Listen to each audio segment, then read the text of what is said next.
یہاں پر اس سے مراد کہ علم کے چھپانے والوں پر اللہ تعالیٰ کی لعنت، اللہ تعالیٰ بھی لعنت کرتا ہے، اور اللہ تعالیٰ انہیں اپنی رحمت اور قربت سے دور کر دیتا ہے. اور فرشتے اور تمام لوگ اور کل لعنت کرنے والے، یعنی ہر زبان اور ہر بے زبان، چاہے زبان سے کہے چاہے اشاروں سے، اور قیامت کے دن بھی سب چیزیں ان پر لعنت کریں گی. استغفر اللہ. کہ انہوں نے کیوں نہیں بتایا اللہ کی بات کیوں چھپائی؟ لعنت کا سبب حق کو چھپانا اور مخلوق کے ساتھ دھوکہ کرنا ہے. انہوں نے اللہ تعالیٰ کے بندوں کا دین برباد کر دیا. جب آپ اصل بات نہیں بتائیں گے تو انہوں نے کوئی تو کام کرنا ہی ہوگا نا، پھر وہ غلط کام کریں گے. اس لیے دین برباد ہو جاتا ہے جب آپ اصل بات نہیں بتاتے، پتہ رکھ کے بھی نہیں بتاتے، جاہل رکھتے ہیں دوسروں کو، یا اس زوم میں کہ ان کو پتہ چل جائے گا تو یہ پھر میرا فائدہ کیا ہوگا، پھر مجھے کون سننے آئے گا. ویسے سننے والے بھی نہیں ہیں کوئی. نہیں، ہر کوئی اپنے آپ کو منوانا چاہتا ہے نا. پھر ہر کوئی یہ چاہتا ہے کہ یہ بس میری ہی سنیں. بہرحال حق گوئی، حق بات ہر جگہ پہ کرنا ضروری ہے، اور اعمال کی جزا اسی جنس سے دی جاتی ہے. جیسے لوگوں کو بھلائی کی تعلیم دینے والے پر اللہ تعالیٰ اپنی رحمت بھیجتے ہیں، اس کے فرشتے رحمت کی دعائیں کرتے ہیں، حتیٰ کہ سمندر کی مچھلیاں بھی اس کے لیے رحمت کی دعائیں کرتی ہیں، کیونکہ اس کی بھاگ دوڑ مخلوق کی بھلائی اور ان کو اللہ تعالیٰ کے قریب کرنے کے لیے ہوتی ہے.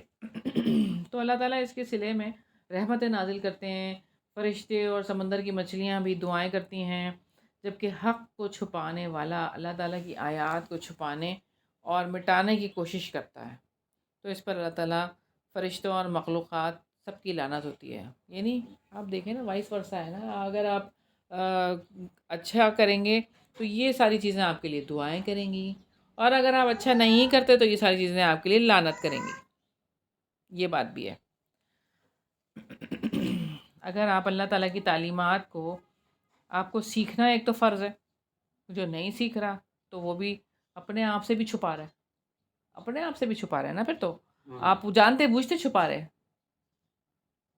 ان کو پتہ ہی نہیں ہے. جن کو کس طرح نہیں پتا؟ کیا نہیں پتا؟ وہ یہ پتہ ہے کہ بس قرآن ہے. نہیں تو اس میں کیا ہے؟ کیوں نہیں پتا کرتے؟ باقی ساری دنیا کی باتیں پتا کرتے ہیں، لیکن سارا علم لیتے ہیں. ہی نہیں ہے نا.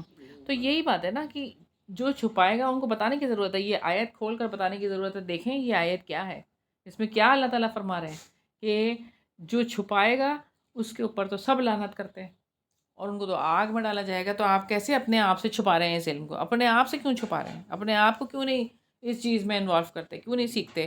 جو طالب علم ہوتا ہے اس کے لیے تو فرشتے اپنے پر بچھا دیتے ہیں، اس کے راستے میں پر بچھا دیے جاتے ہیں. اور جب جس جگہ پہ بیٹھ کے وہ علم حاصل کرتا ہے، وہ فرشتے اس مجلس کو اپنے پروں سے ڈھانپ کے بیٹھ جاتے ہیں. تو یہ اتنی زیادہ اللہ تعالیٰ کی مہربانیاں ہیں، اللہ تعالیٰ کی کرم نوازیاں ہیں ان لوگوں کے لیے جو اللہ تعالیٰ کا علم سیکھتے ہیں اور سکھاتے ہیں. تو ہم کیوں ان چیزوں سے محروم کرنا چاہتے ہیں اپنے آپ کو اور دوسروں کو؟ سیدنا ابو ہریرہ رضی اللہ عنہ سے روایت ہے، فرماتے ہیں کہ لوگ کہتے ہیں کہ ابو ہریرہ بہت حدیثیں بیان کرتے ہیں، اور میں کہتا ہوں کہ قرآن میں 2 آیتیں نہ ہوتیں تو میں کوئی حدیث بیان نہ کرتا. پھر یہ آیت پڑھی کہ جو لوگ اللہ تعالیٰ کی نازل کی ہوئی دلیلوں اور آیات کو چھپاتے ہیں، یعنی چھپانے والی آیت جو تھی ان کے لیے جو وعید تھی. پھر آگے حضرت ابو ہریرہ کی طویل حدیث ہے. پھر آگے فرماتے ہیں کہ ہمارے مہاجر بھائی تو بازاروں کی خرید و فروخت میں لگے رہتے، اور انصار بھائی اپنی جائیدادوں میں مشغول رہتے، اور ابو ہریرہ رسول اللہ صلی اللہ علیہ وسلم کے ساتھ جی بھر کر رہتا، تاکہ آپ صلی اللہ علیہ وسلم کی رفاقت میں شکم پوری سے بھی بے فکری رہے. اب آپ دیکھیں کہ بات یہ ہے کہ ان لوگوں نے اپنی زندگیاں گھلا دیں اس علم کو حاصل کرنے کے لیے. کھانے پینے کی پرواہ نہیں ہے، گھر گھرستی کی پرواہ نہیں ہے. اصحاب صفہ جو لوگ تھے، صفہ ایک چبوترا تھا مسجد نبوی میں، تو وہاں پر وہ لوگ بیٹھ کر صرف پڑھا کرتے تھے. اور وہ جتنے لوگ تھے تو کچھ بھی کام نہیں کرتے تھے. جب ظاہر ہے سارا کچھ کام نہیں کریں گے، سارا دن پڑھتے رہیں گے اور سیکھتے رہیں گے تو کھائیں گے، اور کمائیں گے نہیں تو کیا کریں گے. تو بس یہی بات ہے کہ ان کے پاس جو بات تھی نا، انہوں نے اس چیز کو بالکل نظر انداز، انہوں نے کہا جو چیز لینی ہے نا بس یہی لینی ہے، یہ لے لو پہلے. کچھ لوگ ایسے بھی تھے جنہوں نے اپنے آپ کو گھلایا. اگر وہ لوگ نہ گھلاتے تو آج ہم تک یہ علم پہنچتا نہیں. تو ایسے لوگ ہر دور میں ہوتے ہیں کہ جو اپنا آپ گھلاتے ہیں، اور پھر یہی ان کا مقصد ہوتا ہے کہ ہم اللہ کے دین کو آگے پھیلانے والے بنے، نہ کہ اس کو چھپانے والے. تو حضرت ابو ہریرہ رضی اللہ عنہ یہی کہہ رہے ہیں کہ مجلسوں میں حاضر رہتا آپ صلی اللہ علیہ وسلم کی، اور دوسرے حاضر نہ ہوتے، اور وہ باتیں میں محفوظ رکھتا جو دوسرے محفوظ نہیں رکھ سکتے تھے. سب سے زیادہ حدیثوں کے راوی ہیں حضرت ابو ہریرہ. سیدنا عمر بن عبدالعزیز رحمۃ اللہ علیہ نے ابو بکر بن حازم کو لکھا کہ تمہارے پاس رسول اللہ صلی اللہ علیہ وسلم کی جتنی بھی حدیثیں ہوں ان پر نظر کرو اور ان کو لکھ لو، کیونکہ مجھے علم دین کے مٹنے اور علماء دین کے ختم ہو جانے کا اندیشہ ہے، اور رسول اللہ صلی اللہ علیہ وسلم کے سوا کسی کی حدیث قبول نہ کرو، اور لوگوں کو چاہیے کہ علم پھیلائیں اور ایک جگہ جم کر بیٹھیں تاکہ جاہل بھی جان لے، اور علم چھپانے ہی سے ضائع ہوتا ہے. تو بات یہی ہے کہ علم کو پھیلانے کے لیے، اس علم کو آگے کرنے کے لیے مختلف طریقے جو ہے وہ اپنائے جا سکتے ہیں. کہ اس طرح سے آج کل میڈیا ہے تو میڈیا پہ اس علم کو عام کیا جائے، واٹس ایپ پہ، ٹویٹر پہ، انسٹاگرام پہ، فیس بک پہ، یعنی یوٹیوب پہ، یعنی ہر جگہ پہ اس کو جو ہے وہ عام کیا جائے تاکہ سب تک یہ علم پہنچ جائے. ایک ایک چیز کو، ایک چیز کو ہمارے اسلاف نے کیا کام کیے ہیں، ایک ایک چیز نکال کے جو ہے وہ سامنے رکھ دی ہے. اب ہمارا کام ہے کہ ہم اس کو آگے پھیلائیں. اللہ تعالی ہمیں عمل کی توفیق عطا فرمائے. اگلی آیت ہے آیت نمبر 160. إِلَّا الَّذِينَ تَابُوا وَأَصْلَحُوا وَبَيَّنُوا فَأُولَٰئِكَ أَتُوبُ عَلَيْهِمْ وَأَنَا التَّوَّابُ الرَّحِيمُ. مگر جن لوگوں نے توبہ کی اور اصلاح کر لی اور کھول کر بیان کر دیا تو یہی لوگ ہیں جن کی توبہ میں قبول کرتا ہوں، اور میں ہی بہت توبہ قبول کرنے والا، نہایت رحم والا ہوں. یہاں پر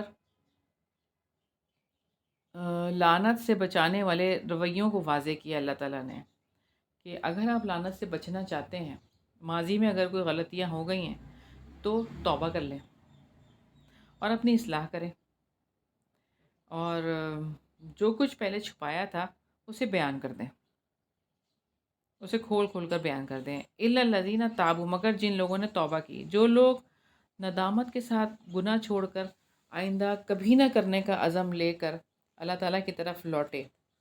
اس سے مراد ہے کہ جنہوں نے اپنے کفر سے توبہ کرنے کے بعد اسلام کی طرف رجوع کیا، کفر سے توبہ کر لی اور اسلام کی طرف آ گئے، وہ بھی وہ اصلح اور اصلاح کر لی. اس سے مراد یہ کہ انہوں نے آپس کے معاملات کی اصلاح کی، اور اس کی اصلاح کی جو ان کے اور ان کے رب کے درمیان تھا. محض برے کاموں کو چھوڑ دینا کافی نہیں ہوتا، ان کے ساتھ ساتھ لوگوں نے اپنی اصلاح کی، یعنی کہ نیک کام کرنا شروع کرنا. وَبَيَّنُوا، اور انہوں نے کھول کر بیان کر دیا. انہوں نے جس چیز کو کھول دیا جو اللہ تعالیٰ اور اس کے درمیان تھا، نہ انہوں نے چھپایا اور نہ اس کا انکار کیا. تو یہ بات ہے کہ صاف صاف بیان کرنا، صاف صاف بتا دینا، اس علم کو اصل کام کرنے والا یہ ہے. فَأُولَٰئِكَ أَتُوبُ عَلَيْهِمْ، تو یہی لوگ ہیں جن کی توبہ میں قبول کرتا ہوں. تو اللہ تعالیٰ یہی فرما رہے ہیں کہ ان کی توبہ قبول کی جائے گی اللہ تعالیٰ کی رحمت کے ساتھ اللہ تعالیٰ ان کی طرف لوٹیں گے اپنی رحمت کے ساتھ. تو اللہ تعالیٰ یہی فرما رہے ہیں اتوبو علیہ، میں اپنی رحمت کے ساتھ ان کی طرف پلٹوں گا. بندوں کی طرف سے توبہ گناہوں سے رجوع کر لینا، اور اللہ تعالیٰ کی طرف سے مہربانی یہ ہے کہ اپنے بندوں سے توبہ کو قبول کر لے. تو جو توبہ لے کر اللہ تعالیٰ کے آگے حاضر ہوتا ہے وہ اس کی توبہ کو قبول کر لیتا ہے، چاہے وہ کتنے ہی گناہ کر کے آیا ہو. کیا ہی بات ہے. اور آج ہمارے ساتھ کوئی اتنا مطلب ہماری زندگیوں میں کوئی زہر گھول دے اور پھر وہ معافی کا طلبگار ہو، ہمارا دل کیا کہتا ہے نہیں اس کریں وقت گے. کیا ہوا تھا، اس وقت کیا ہوا تھا، اس وقت کیا ہوا تھا، وہ باتیں یاد آتی رہتی ہیں. اللہ تعالیٰ کیسے حلیم ہے نا، اللہ تعالیٰ کیسے رحیم ہے، اللہ تعالیٰ کی کیا بات ہے. وَأَنَا التَّوَّابُ الرَّحِيمُ، اور میں ہی بہت توبہ قبول کرنے والا، نہایت رحم والا ہوں. تو اللہ تعالیٰ نے اپنی یہ جو صفات ہیں التواب اور الرحیم، کہ اللہ تعالیٰ ان کا شعور دلا رہے ہیں کہ پلٹ آنے والوں اور اصلاح کرنے والوں کے لیے اللہ تعالیٰ کیسے التواب ہے، کہ چاہے وہ کتنا ہی گناہ گار ہو اللہ تعالیٰ کیسے اس سے عفو و درگزر کا کام کرتے ہیں اور اس سے کیسے پیش آتے ہیں. پھر ان پر پھر اپنے انعامات کی بارش برسا دیتے ہیں. اللہ تعالیٰ نے پلٹ آنے والوں اور اصلاح کرنے والوں کو اپنی صفت الرحیم کا شعور دلایا ہے.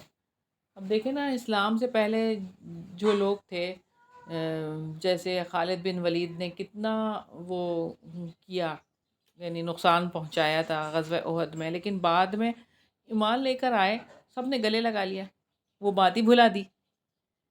تو بس یہی تو چاہتے ہیں اللہ تعالیٰ. اور پھر وحشی بن حرب جو تھے، انہوں نے حضرت حمزہ رضی اللہ عنہ کو شہید کر دیا تھا، لیکن بعد میں انہوں نے جب اسلام لے کر آئے، اور اسلام لے کر آنے کے بعد پھر انہوں نے کہا کہ میں کوئی ایسا کارنامہ انجام دوں کہ یہ میرے پچھلے جو میں نے کیا ہے نا اسلام لانے سے پہلے، تو وہ سارے گناہ میرے دھل جائیں. تو انہوں نے مسیلمہ کذاب کو مارا تھا، جو کہ اسلام کا دشمن تھا نا، مرتد وہ تھا، مرتدین میں سے تھا، نبوت کا دعویٰ کیا تھا اس نے، مسیلمہ کذاب نے. اچھا، تو بات یہی ہے کہ اللہ تعالیٰ کی یہ صفت ہے کہ اللہ تعالیٰ جیسے ہی کوئی آ جاتا ہے اللہ کی طرف، اس کے سارے پچھلے گناہوں کو معاف کر دیتے ہیں. اور پھر اللہ تعالیٰ اتنے رحیم ہیں، اس کے اوپر رحمت کی بارش کر دیتے ہیں اس کے بعد. تو اللہ تعالیٰ سے دعا ہے کہ اللہ تعالیٰ ہم سے بھی توبہ قبول فرما لے، اور ہمیں توبہ کی توفیق عطا فرما، اور ہم پر بھی اپنی رحمت کی بارش کر دے. اگلی آیت ہے آیت نمبر 161. ان الذین کفروا وماتوا وهم کفار اولئک علیہم لعنت اللہ والملائکۃ والناس اجمعین. یقیناً جن لوگوں نے کفر کیا اور مر گئے اس حال میں کہ وہ کافر تھے، وہی لوگ ہیں جن پر اللہ تعالیٰ کی، فرشتوں کی اور تمام لوگوں کی لعنت ہے. ان الذین کفروا، جو لوگ اپنے کفر پر اصرار کرتے رہے، انہوں نے توبہ کی، نہ اپنے رب کی طرف رجوع کیا، نہ اس کی طرف پلٹے، یہ کام انہوں نے کیے ہی نہیں. وَمَاتُوا وَهُمْ کُفَّارٌ، اور مر گئے اس حال میں کہ وہ کافر تھے، اور اسی حالت میں انہوں نے جان بھی دے دی، کفر کی حالت میں. تو کفر کس کو کہتے ہیں؟ دیکھیں، ہم انکار کو کہتے ہیں، ٹھیک ہے، لیکن یہاں اس آیت میں جو کفر سے مراد ہے نا، وہ حق کو چھپانے سے مراد ہے. ہم نے شروع میں بالکل اسٹارٹنگ میں ایک معنی دیکھے تھے کفر کے، میرا خیال ہے پہلے رکوع میں دیکھا تھا، ان الذین کفروا. تو اس میں ہم نے یہ دیکھا تھا کہ چھپانے کی بات دیکھی تھی. تو ایک معنی کفر کا چھپانا بھی ہوتا ہے. تو حق کو چھپا دیا، اور اس کو تسلیم کرنے سے انکار کرنے کو کفر کہتے ہیں. تو قرآن حکیم کو اپنی زندگی کی رہنمائی کی کتاب ماننے سے انکار کرنے کو کفر کہتے ہیں۔ اللہ تعالیٰ کی ذات اور اس کے احکامات کو ماننے سے انکار کرنے کو کفر کہتے ہیں۔ اور لعنت کیا ہوتی ہے؟ غصہ، قہر اور غضب سے کسی کو دھتکارنا، اس کو لعنت کہتے ہیں۔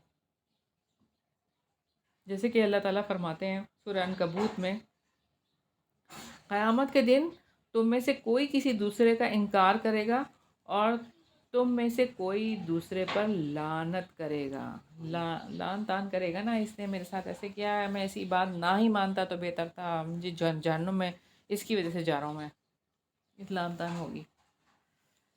اولئک علیہم لعنت اللہ والملائکۃ والناس اجمعین، وہی لوگ ہیں جن پر اللہ تعالیٰ کی، فرشتوں کی اور سب لوگوں کی لعنت ہے۔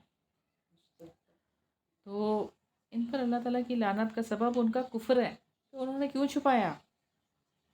اور اللہ تعالیٰ اپنی رحمت سے ایسے لوگوں کو نکال دیں گے، کیونکہ اللہ تعالیٰ تو انصاف کرنے والے ہیں، اللہ تعالیٰ عادل ہیں۔ والملائکتی، اور فرشتوں کی، اور فرشتوں کی لعنت سے مراد آسمان والوں کی لعنت۔ آسمان پہ جتنے فرشتہ، استغفر اللہ، کتنے آسمان پہ آپ سوچ کے دیکھیں کہ ایک بالش بھر جگہ بھی جو ہے وہ آسمان پہ خالی نہیں ہے کہ جہاں پہ کوئی فرشتہ سجدہ ریز نہ ہو۔ تو سوچ کے دیکھیں کتنے فرشتے ہوں گے، کتنوں کی لعنت ہے۔ اللہ اکبر، استغفر اللہ۔ اللہ تعالیٰ ہمیں معاف کر دے، اللہ تعالیٰ ہمیں ایسی لعنت سے بچا لے۔ والناس اجمعین، اور سب لوگوں کی۔ قتادہ رحمۃ اللہ علیہ اور ربیع رحمۃ اللہ علیہ کہتے ہیں کہ سب لوگوں سے مراد خاص طور پر مومن ہے، مومنین کی لعنت۔ کافروں پر اللہ تعالیٰ اور اس کے فرشتوں کی لعنت کا سبب یہ ہے کہ کافر ہدایت کے کھلے دروازے کو اپنے لیے بند کر دیتے ہیں، حق کو چھپا دیتے ہیں اور گمراہی پر اصرار کرتے ہیں۔ اگلی آیت ہے آیت نمبر 162، خالدین فیہا لا یخفف عنہم العذاب ولا هم ینظرون، اس جہنم میں ہمیشہ رہنے والے ہیں، نہ ان سے عذاب ہلکا کیا جائے گا اور نہ وہ مہلت دیے جائیں گے۔ کافر ہمیشہ اللہ تعالیٰ کی لعنت میں رہیں گے، استغفر اللہ۔ یعنی جب کفر کی علت موجود ہے تو اللہ تعالیٰ کا حکم اس کی لعنت بھی موجود ہے، موجود رہے پہلے گی۔ لوگوں میں سے بھی جہنم میں جائیں گے جو نبی کریم صلی اللہ علیہ وآلہ وسلم کی زندگی میں تھے، ہاں وہ بھی جائیں گے۔ جی جی، جو کفر کی حالت میں رہا، یعنی کہ پہلی جو شریعتیں تھیں اگر ان پر ایمان نہیں تھا اس کا، یعنی جو سچے پکے مومن ہوں گے، مومن سے مراد کیا ہے؟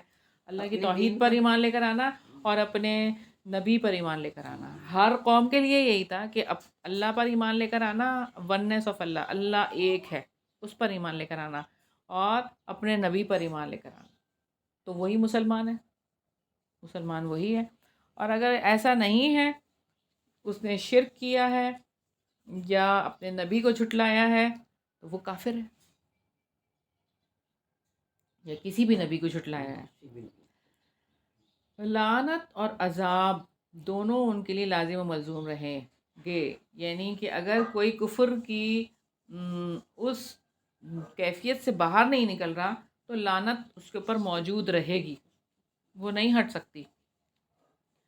لا یخفف عنہم العذاب ولا هم ینظرون، ان پر سے عذاب ہلکا نہ کیا جائے گا اور نہ وہ مہلت دیے جائیں گے، انہیں سخت اور دائمی عذاب دیا جائے گا اور مہلت بھی نہیں دیے جائیں گے۔ اور مہلت کا وقت اللہ تعالیٰ نے اس دنیا کی زندگی میں دیا ہے، یہ مہلت صرف دنیا میں ملی ہے، اس دنیا کے گزر جانے کے بعد ان کے لیے کوئی عذر نہیں رہے گا، کچھ بھی نہیں باقی رہے گا۔ بس دنیا میں آپ نے کیوں نہیں توبہ کی، کیوں نہیں اسلام کی طرف آ گئے، تو ان پر اللہ تعالیٰ، فرشتوں اور سب انسانوں کی لعنت ہے۔ خالدین فیہا کی بات کی ہے اللہ تعالیٰ نے، یہ کیسی بات ہے کہ ہمیشہ، استغفر اللہ، ہمیشہ ہمیشہ اس حالت میں رہیں گے، اور لا یخفف عنہم العذاب، ان سے عذاب میں کوئی کمی نہیں کی جائے گی اور ان کو کسی قسم کی مہلت نہیں دی جائے گی۔ اس رکوع کی آخری آیت ہے آیت نمبر 163، وَإِلَٰهُكُمْ إِلَٰهٌ وَاحِدٌ لا الہ الا هو الرحمن الرحیم، اور تمہارا معبود ایک ہی معبود ہے، اس کے سوا کوئی معبود نہیں، وسیع رحمت والا، نہایت رحم والا ہے۔ مشرکین عرب نے رسول اللہ صلی اللہ علیہ وسلم سے عرض کیا کہ آپ صلی اللہ علیہ وسلم جس خدا کی عبادت کو ہمیں بتلاتے ہیں، اس کا کچھ حال تو ہمیں بیان کریں۔ تو ان کے حق میں یہ آیت نازل ہوئی کہ تمہارا معبود برحق ہے، ایک ہی معبود ہے اور اس کے سوا کوئی معبود نہیں۔ تمہارا معبود ایک برحق معبود ہے، یعنی وہ اپنی ذات، اسماء اور صفات اور افعال میں اکیلا ہے، اس جیسی کسی کی صفت نہیں ہے، کسی ایک کی بھی نہیں جیسے اللہ تعالیٰ کی ہیں۔ اللہ تعالیٰ کی ذات جیسی کوئی ذات نہیں ہے، اللہ تعالیٰ کے جیسے کام کسی کے نہیں ہیں۔ ہم اپنے جسم میں ہی دیکھ لینا، ایک پور بھی کوئی بنا سکتا ہے؟ یہ اس کی لائنیں جو ہیں یہ کہاں سے کسی شخص کی کسی دوسرے شخص سے ملتی ہیں؟ تو یہ کون ذات ہے؟ اس کا کوئی ہمسر نہیں ہے، اس کی کوئی مثال ہی نہیں ہے، کوئی مثال نہیں ہے۔ تو اس آیت میں اللہ تعالیٰ کی وحدانیت اور الوہیت کا ثبوت ہے، اس کے سوا کوئی کائنات کو پیدا کرنے والا ہے ہی نہیں، اور نہ ہی تدبیر اور انتظام کرنے والا ہے۔ جب حقیقت ہی یہ ہے کہ وہ اس بات کا حق رکھتا ہے نا کہ صرف انسان پھر اسی کی عبادت کرے اور اس کے لیے جئیں اور اسی کے لیے مریں، میرا جینا میرا مرنا، انسان اپنی تمام امیدوں اور تمناؤں کو اس کے ساتھ وابستہ کر دے اور اسی کی طرف توجہ کرے، اللہ کی طرف، اپنا سب کچھ انسان اسے ہی بنا لے، سب کچھ میرا اللہ تعالیٰ ہے۔ اور اس آیت میں اللہ تعالیٰ نے خبر دی ہے کہ اس کے علاوہ کوئی معبود برحق نہیں، وہ اپنی ذات، اسماء و صفات اور افعال میں اکیلا ہے، تو بس اسی کو ہی تھام لیں، وہی تو ہے سہارا ہم سب کا۔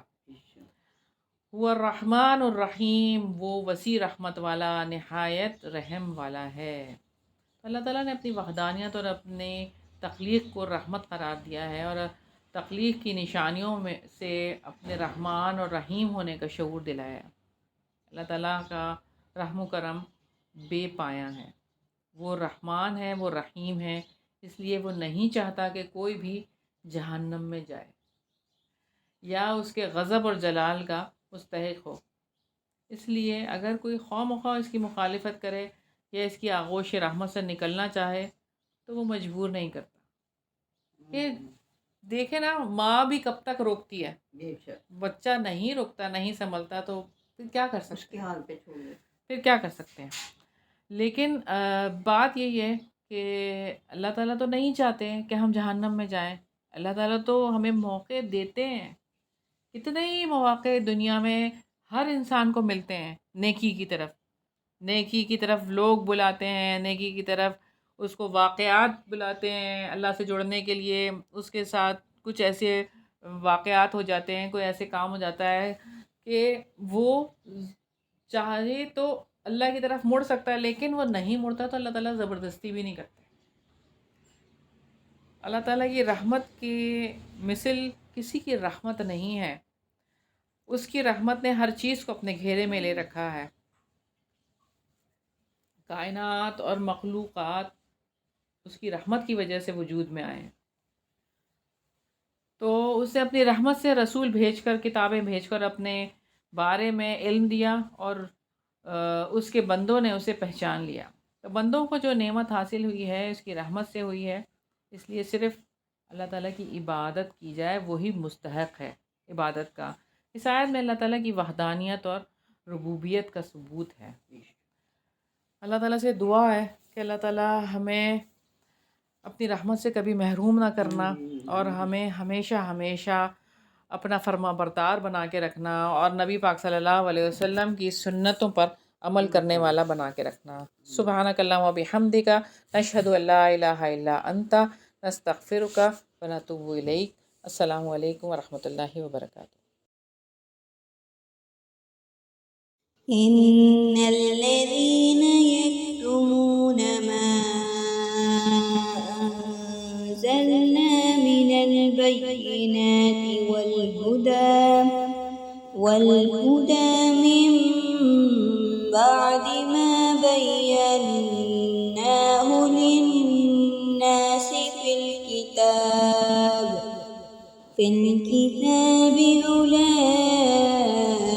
أولئك يلعنهم الله ويلعنهم اللاعنون إلا الذين تابوا وأصلحوا وبينوا فأولئك أتوب عليهم وأنا التواب الرحيم إن الذين كفروا وماتوا وهم كفار أولئك عليهم لعنة الله والملائكة والناس أجمعين خالدين فيها لا يخفف عنهم العذاب ولا هم ينظرون وإلهكم إله واحد لا إله